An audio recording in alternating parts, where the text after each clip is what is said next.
മിശിഹായിൽ സ്നേഹം നിറഞ്ഞവരെ, കടൽ കടന്ന കനൽവഴികൾ പാഠവും പൊരുളും വർത്തമാന പുസ്തകം ഒരു ചരിത്ര വിചാരം പഠന പരമ്പര മുന്നോട്ട് പോകുന്നു. തമ്പുരാൻ്റെ വലിയ കൃപ ഈ ദിവസങ്ങൾ നമ്മൾ അനുഭവിച്ചറിയുകയാണ്. തമ്പുരാൻ എത്രമാത്രം കരുതലും കാവലും നമുക്കെപ്പോഴുമുണ്ട്, പ്രത്യേകിച്ച് നമ്മുടെ പഠനവുമായി ബന്ധപ്പെട്ട് നമ്മൾ മുന്നോട്ട് പോകുമ്പോൾ. ഇന്ന് നമ്മൾ 55-ാമത്തെ ക്ലാസ്സിലേക്ക് പ്രവേശിക്കുകയാണ്. 57-ാമത്തെ പാഠമാണ് പഠനവിധേയമാക്കുക.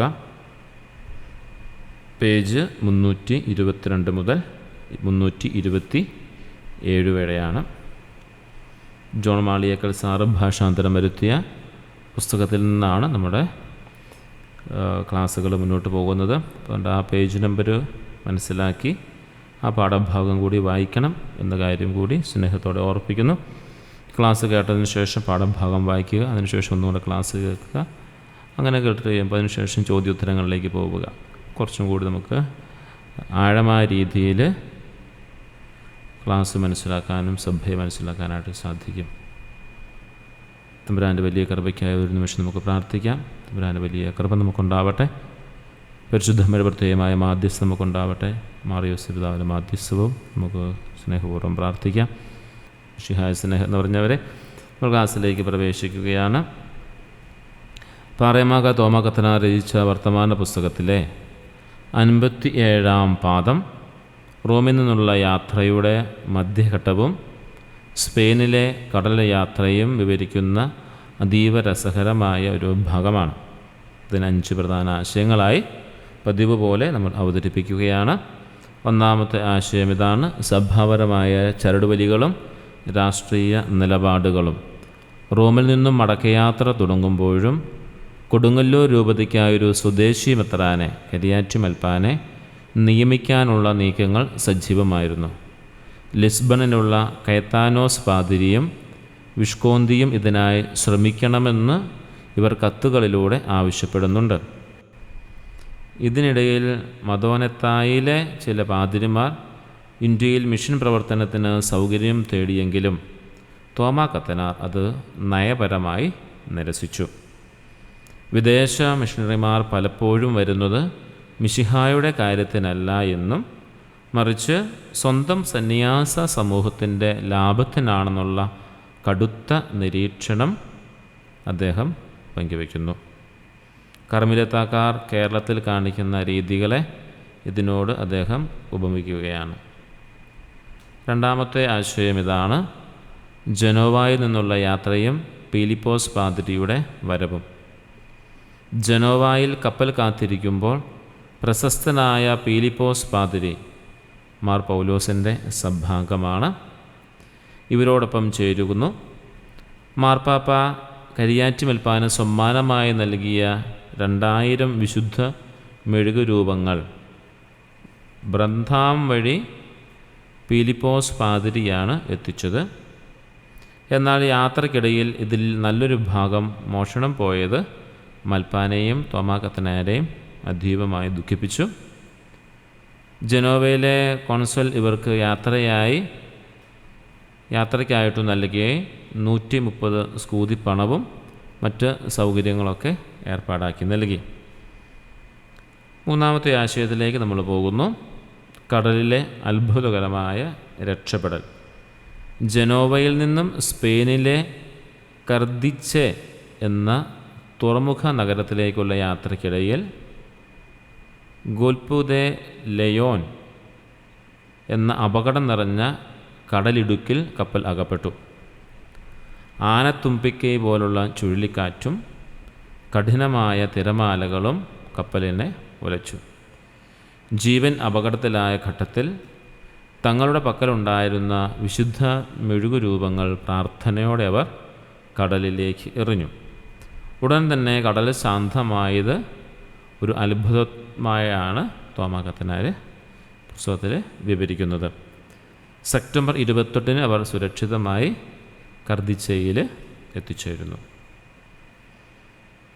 നാലാമത്തെ ആശയം കർദിച്ചെ എന്ന നഗരത്തിനെക്കുറിച്ചുള്ള വിവരണമാണ്. യൂറോപ്പിലെ പ്രധാന കച്ചവട കേന്ദ്രങ്ങളിൽ ഒന്നായ കർദിച്ചെ തോമാ കത്തനാർ ആ നഗരത്തെക്കുറിച്ച് വളരെ ഭംഗിയായിട്ട് വർണ്ണിക്കുകയാണ്. ആ നഗരത്തിൻ്റെ പ്ലാനിങ്, ജലധാരകൾ, കവാടങ്ങൾ, കോട്ടകൾ എന്നിവയെക്കുറിച്ച് അദ്ദേഹം വിവരിക്കുന്നുണ്ട്. വൈകുന്നേരം 8 മണിക്ക് നഗര കവാടങ്ങൾ അടയ്ക്കുന്ന രീതിയും കള്ളക്കടത്ത് തടയാൻ ഏർപ്പെടുത്തിയിട്ടുള്ള പരിശോധനാ സംവിധാനങ്ങളും അന്നത്തെ യൂറോപ്യൻ ഭരണവ്യവസ്ഥയുടെ കൃത്യത വളരെ വ്യക്തമാക്കി നൽകുന്നതാണ്. ഒരു മലയാളി വൈദികൻ്റെ കണ്ണിലൂടെയുള്ള ഈ വിവരണം, പ്രത്യേകിച്ച് കർദിച്ചെ നഗരത്തെക്കുറിച്ചുള്ള വിവരണം ചരിത്രപരമായി നമ്മൾ നോക്കുമ്പോൾ വലിയ പ്രാധാന്യമുള്ള കാര്യമാണ്. 5-ാമത്തെ ആശയമായി നമ്മൾ കാണുന്നത് സുറിയാനി കുർബാനയും സ്പെയിനിലെ സ്വീകരണവും. കർദിച്ചയിൽ വെച്ച് അവർ അവിടുത്തെ മെത്രാനെയും ഗവർണറെയും സന്ദർശിച്ച് കുർബാന ചൊല്ലുവാനുള്ള അനുവാദം വാങ്ങി. ലത്തീൻ ഭാഷയിൽ സംസാരിച്ച 12 വയസ്സുകാരനായ ഒരു ബാലൻ്റെ ബുദ്ധിശക്തിയെക്കുറിച്ച് തോമാ കത്തനാർ അത്ഭുതത്തോടെ എഴുതുന്നു. തുടർന്ന് പള്ളിയിൽ വെച്ച് അവർ സുറിയാനി ക്രമത്തിൽ കുർബാന ചൊല്ലിയപ്പോൾ അവിടുത്തെ ജനങ്ങൾ അത്ഭുതപ്പെട്ടു. നമ്മളെല്ലാം പ്രധാനമായി കാണുന്നൊരു കാര്യമാണ്, മൽപ്പാന് എവിടെയൊക്കെ സുറിയാനി കുർബാന ചൊല്ലുന്നുവോ അവിടെയുള്ള ജനമെല്ലാം വലിയ അത്ഭുതത്തോടെയാണ് നമ്മുടെ കുർബാനക്രമത്തെ കണ്ടിരുന്നത് എന്നറിയാം. ഒരു പ്രമുഖ വ്യക്തിയുടെ വീട്ടിൽ കുർബാന ചൊല്ലാൻ ക്ഷണം ലഭിച്ചെങ്കിലും സമയം കുറവായതിനാൽ അവർക്ക് പോകാനായില്ല. എങ്കിലും കൽദായ പാർത്രിയാർക്കീസായിരുന്ന മാർ യൗസേപ്പിനെക്കുറിച്ച് അവിടെ കേൾക്കാൻ സാധിച്ചത് അവർക്ക് വലിയ സന്തോഷം ഉണ്ടാക്കി. വളരെ മനോഹരമായ ഒരു യാത്ര ഇതിൻ്റെ പകുതി ഭാഗത്തോട് ബന്ധപ്പെട്ടാണ് നമ്മൾ ഇന്നത്തെ ക്ലാസ് കണ്ടത്. ഇനി നമുക്ക് ചോദ്യോത്തരങ്ങളിലേക്ക് പ്രവേശിക്കാം.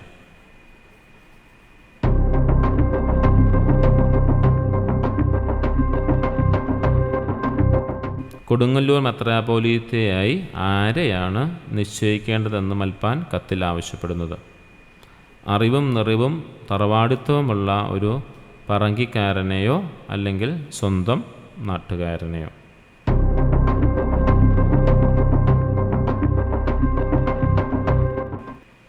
വിദേശ മിഷണറിമാരുടെ പ്രവർത്തനത്തെക്കുറിച്ച് തോമാ കത്തനാരുടെ അഭിപ്രായം എന്തായിരുന്നു?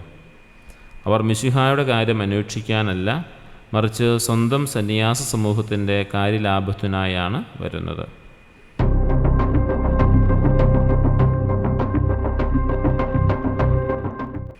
മാർപ്പാപ്പ നൽകിയ വിശുദ്ധ മെഴുകുരൂപങ്ങൾ മൽപ്പാൻ്റെ കൈവശം എത്തിച്ചത് ആര്? പീലിപ്പോസ് പാതിരി.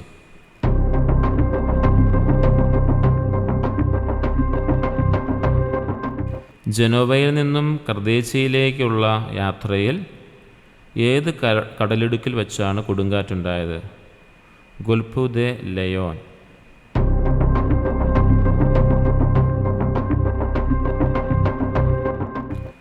കപ്പൽ യാത്രയ്ക്കിടയിലെ അപകടത്തിൽ നിന്നും രക്ഷപ്പെടാൻ അവർ കടലിലേക്ക് എറിഞ്ഞത് എന്താണ്? വിശുദ്ധമായ മെഴുകുരൂപങ്ങൾ.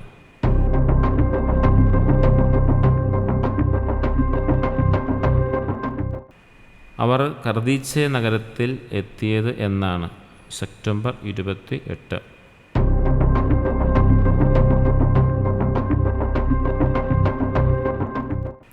കർദീച്ചെ നഗരത്തിലെ കവാടങ്ങൾ സാധാരണയായി എത്ര മണിക്കാണ് അടയ്ക്കുന്നത്?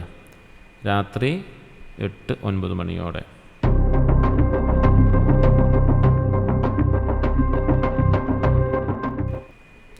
കർദീച്ചയിലെ ഗവർണറുടെ അടുത്ത് വെച്ച് ഏതു ഭാഷയെ സംസാരിക്കുന്ന ബാലനെയാണ് അവർ കണ്ടെത്തിയത്? ലത്തീൻ ഭാഷയെ സംസാരിക്കുന്ന 12 വയസ്സുള്ള ബാലനെ.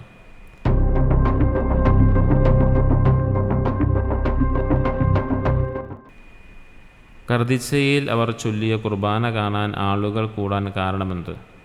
അവർ കണ്ടിട്ടില്ലാത്ത പുത്തൻ കുർബാനക്രമം, സുറിയാനി ക്രമം ആയതുകൊണ്ട്.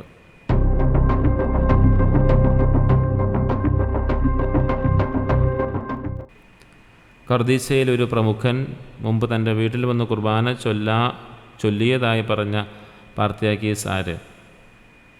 കൽദായ പാർത്രിയാർക്കീസ് മാർ യൗസേപ്പ്.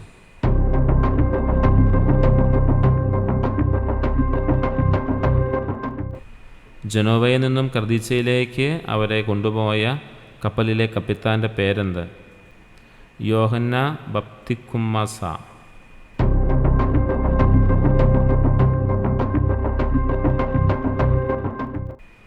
കർദിച്ചയിൽ നിന്നും ലിസ്ബണിലേക്ക് പോകുന്നതിനായി അവർ ആരുടെ സഹായമാണ് തേടിയത്?